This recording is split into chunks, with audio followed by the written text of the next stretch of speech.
Welcome to the cult of self-improvement, where you're always one book, one morning routine, one affirmation away from finally feeling worthy. Except that day never comes, because this cult doesn't want you healed. It wants you hooked. There is a lie running your life, and it sounds harmless. I just want to be better. But what if that voice isn't guiding you? What if it's gaslighting you, keeping you trapped in a cycle of fixing yourself so you never feel finished? Somewhere along the way, the voice stops being a guide and starts being a tyrant.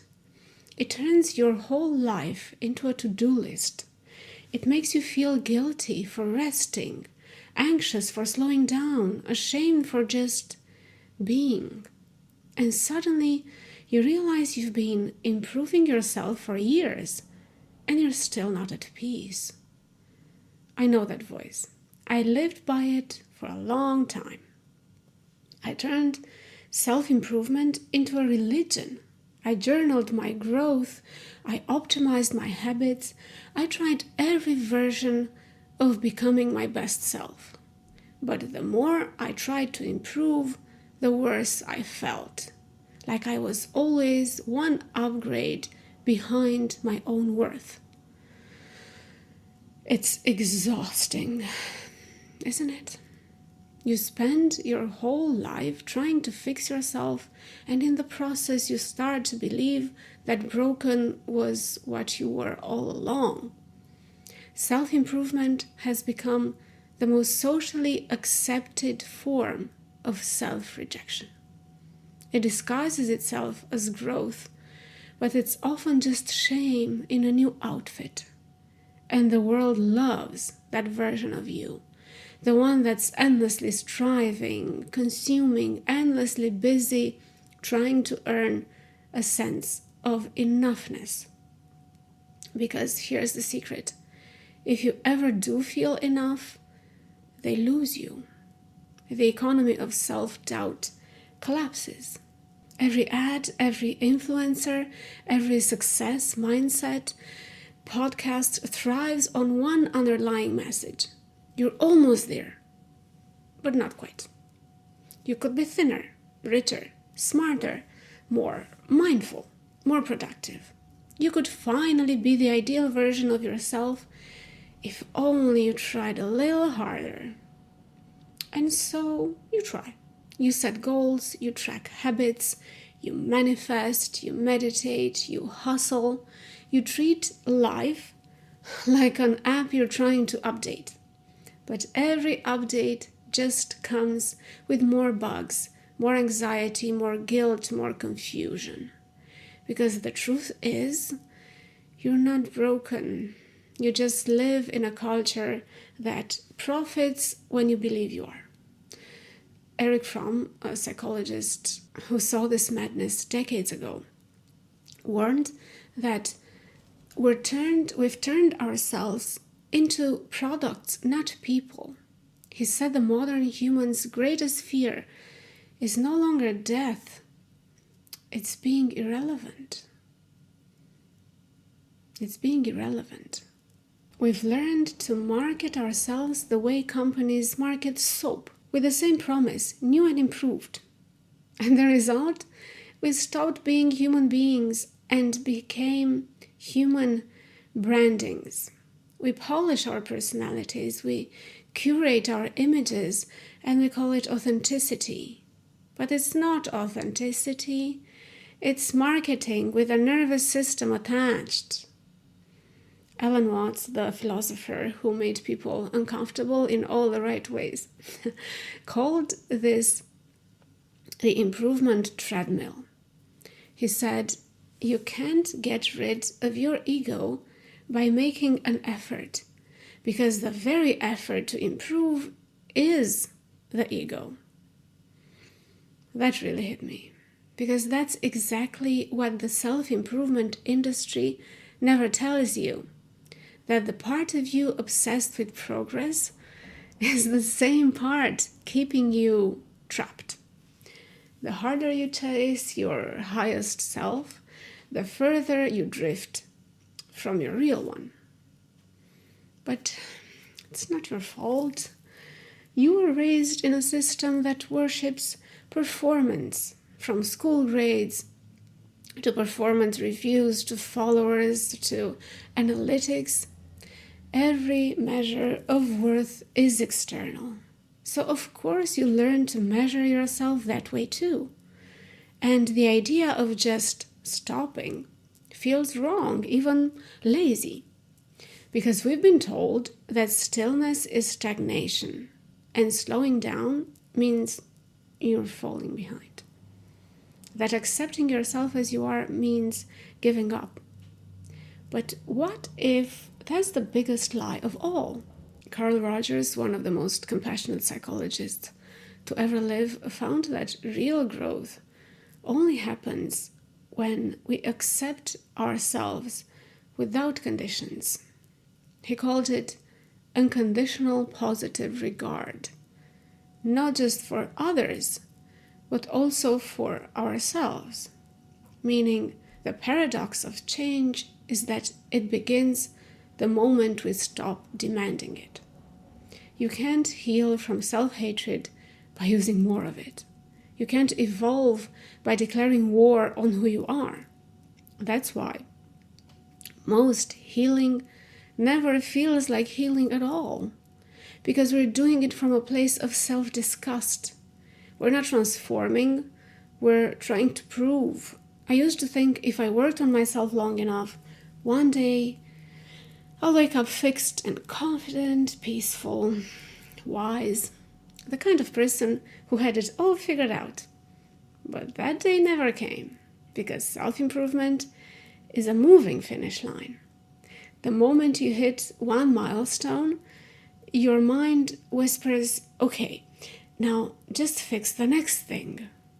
And you spend years running on a treadmill of not enoughness, wondering why happiness always feels one step ahead. It's not you that's failing, it's that the game was rigged. We need to talk about what this endless self-work is really doing to us. It's not just fatigue, it's fragmentation. You become a project under construction, forever postponing permission to rest, to be. You become someone who cannot sit in silence without trying to optimize the silence.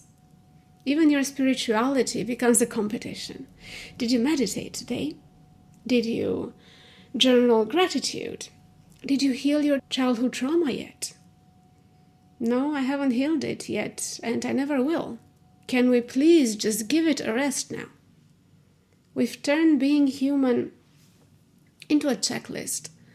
And it's wild because the more we fix ourselves, the less alive we feel. We stop experiencing life and start analyzing it. We stop playing and start performing. We stop being and start becoming, endlessly, anxiously becoming. So what if you stopped? Not forever, just long enough to see what's underneath all that effort.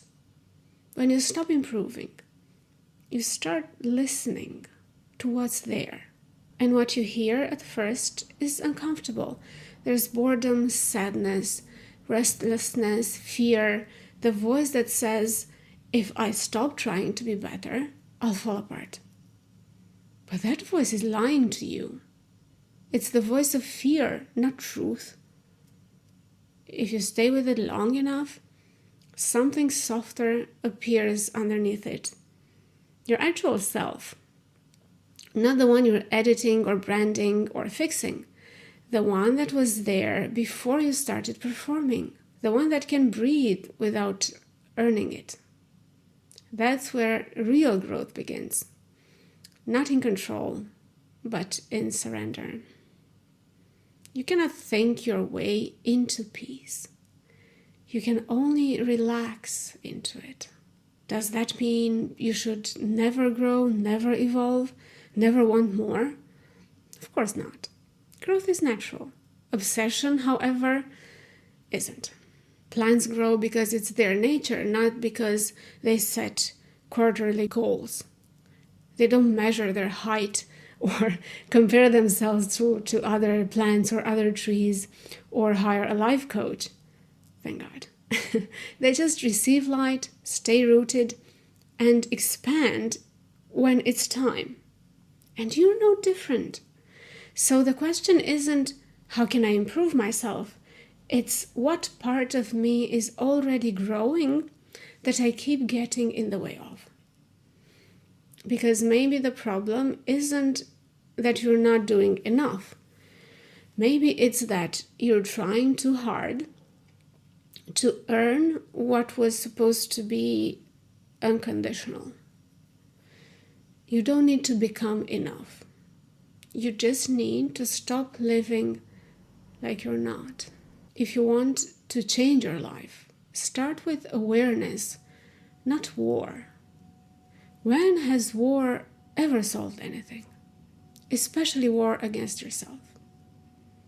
Notice the moments you start attacking yourself in the name of progress.